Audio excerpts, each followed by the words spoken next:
This is the Final Whistle podcast from the Wrexham AFC media team. Throw down the line, through into Wrexham, but that is the final whistle, and you've got to say Cardiff win the cup, and deservedly. They clearly have quality. They have players who've been in their development system longer, but a 2-0 defeat for Wrexham is something they should be exceptionally proud of. Yeah, absolutely. It was a great battling display. Maybe that first 5 minutes of the second half just let them down slightly, but that aside, it's been a fantastic performance against a team who, like we said, last year they won this game 5-1. Wrexham had circumstances against them with players being unavailable because they're playing first team football. Those who were out there were absolutely outstanding. Credit to Wrexham, and I think a lot of positive signs. Ultimately, these under-19s are here to feed into the first team, and the future looks very, very bright in that case. Yeah, absolutely. Payne scored the first goal in the 47th minute, a horrible time to concede a goal. It looked to come off it back to me more than anything else, around the penalty spot from a corner. And Wrexham conceded another 68th minute when it was good work by Cook to cut inside and drive a shot perfectly placed into the bottom corner.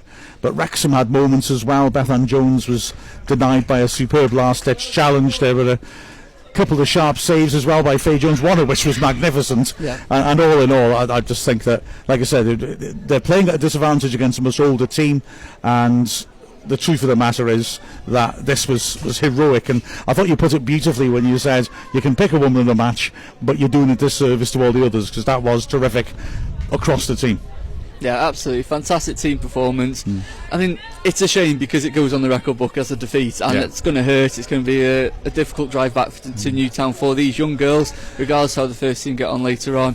But credit to them, they've all, they had an opportunity to make a name for themselves. You've got Steve Dale watching on. We've got a good crowd in here at Latham Park, and I think I said it's hard to pick out anybody who didn't step up to the plate today. Yeah, absolutely right. A terrific performance all round. And signs good for the future. The other disadvantage, of course, is that a few of the players who would be playing will be playing in the game later on today, which means they couldn't be picked, and it'd be interesting to see how this game, which was tight, would have turned out with some of them playing as well. But it's been a pleasure to bring you this game.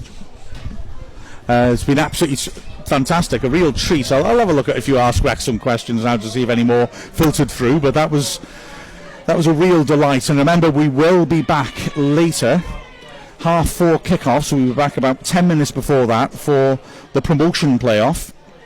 But a gritty, spirited performance by Wrexham with quality as well. It was a real treat, and Gareth Owen and Gemma Owen are now talking to the players down there, and they must be extremely proud. And as Colin rightly says, he's gone down now to do his day job and actually get some social media stuff done. But they should be ever so proud of what they've done. And Steve Dale, as Colin said, watching on, will have looked at that and, well, had confirmed what he already knew, that there's a real talent pipeline coming through that will allow these players to filter in and just add to that senior team. So, as just looking at Paul Bell, saying, are the players who play on both the first team and the under-19s playing in both games, or just a key one? Or just a key one? And so, I mean, there's a couple of players like Lauren McCaffrey who might have been in the first team squad. I mean, they've picked their team, and then the under-19s have had to pick from those who aren't selected. Maybe she's a little bit unlucky because she's been involved quite a bit. A lot of these players have been involved in the first team. But yeah, they've had to go for the senior match. Obviously, we need to get promoted. That's the big one. But this team have done brilliantly. Jay Bailey asks, who's your commentary partner today, Mark? It's Colin Henrys, the head of media at Wrexham.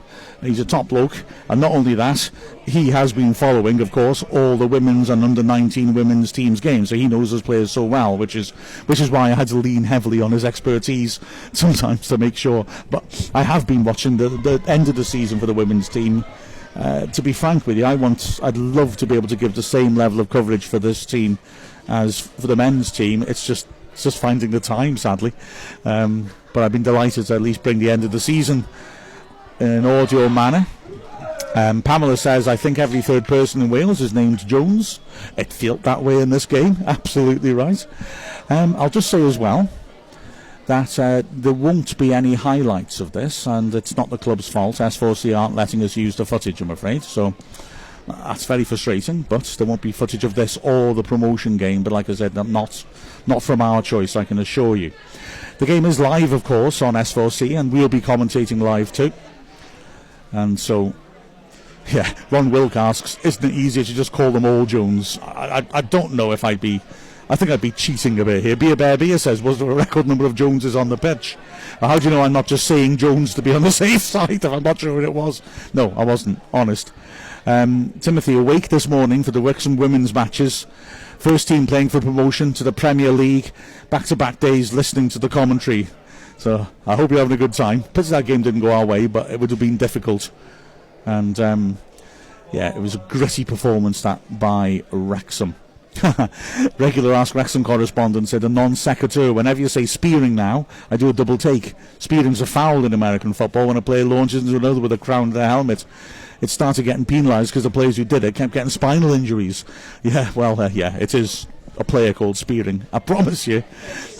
Pamela says, I sound a bit hoarse today. Do I need an emergency delivery of lozenges? I've got some in my bag. And I don't feel hoarse, actually, interestingly. Anyway, the announcement, the presentations are now going to be made. And it is the excellent Wrexham under-19s team who will go up first to get their medals. They're not sure who's supposed to go where. But now here they go, Ruby Jones, who was an absolutely superb captain who led from the front, leads the way. McCaffrey did so well, so feisty on the left-hand side, scrapping for everything. Orm in the middle of the pitch won so many challenges. Katie Jones up next. Jones, who was such a bright spark up front, running into space, causing issues. Megan Buckley, who did a terrific job when she came off the bench, breaking play up in midfield. Faye Jones there as well. What a save she made at the end of the first half. Hardstaff and Burnham and Dunkley, the two fullbacks, Hardstaff and Hardstaff and Dunkley, fought terrifically. Burnham, so young, did so well. And Bethan Jones, who we named as player of the match, although, like we said, there were so many players that could have been. Poor Sue Ann Williams, still limping heavily. She had to drop out of the game after a very heavy tackle on her. And Ruby Jones has come away with some sort of shield in a presentation box as the team now make a guard of honour for the Cardiff team to walk through to accept the trophy. It was, like I said, a cracking final. So Cardiff had clearly got a lot of quality. Wrexham's spirit was great. And now they walk through the Wrexham Guard of Honour to receive the trophy. Payne, who is constantly dangerous getting in and out of the box. Wheeler on the right-hand side did well too. As they come through and receive their medals and stand in front of the stand, which has been put up. Pencampur, champions. The keeper Hawkins, who made a couple of important interventions, racing off the line. Shanahan, who missed those two open goals, but nonetheless showed a lot of quality. And Basham, who I think probably was their best player, just playing off the striker, getting between the lines and caused Wrexham a lot of problems with the passing and driving the ball forwards, but also caused problems with a corner kick delivery. She put a lot of balls in that led to chances on goal. And so the players line up under the presentation area. The captain, Bowen Quirk, will take the trophy and walk across to her teammates. And as he steps up and throws it in the air, Cardiff City show off their trophy. The Wrexham players applaud. But I tell you what, Cardiff are a good side, and Wrexham, to fight to the end like that and be competitive to the end, were terrific. Well, here we go, another trophy hoist. What a brilliant effort by Wrexham. That really was impressive. Right, I'm off, I reckon. It's been an absolute pleasure bringing this game to you. It was a cracking game. I'm delighted to say that we'll be back in just over an hour to bring you that massive promotion final. But an outstanding performance by Wrexham women's under-19s. They're getting a big round of applause now from the Wrexham fans, and they deserve it completely. Physically outstanding in the way that they matched Cardiff and the way that they played as well, moving the ball around technically. Terrific. It's been an absolute joy to watch them play. And, well, let's see how the senior team can fare in just over an hour. With the final score in the Welsh Under-19s Cup final of Cardiff City to Wrexham 0. We've been Mark Griffiths and Colin Henrys from Wrexham AFC, and thank you very much for listening again and for your last Wrexham contributions. I might dig in and find a few more for the game in an hour's time. This is the Final Whistle podcast from the Wrexham AFC media team.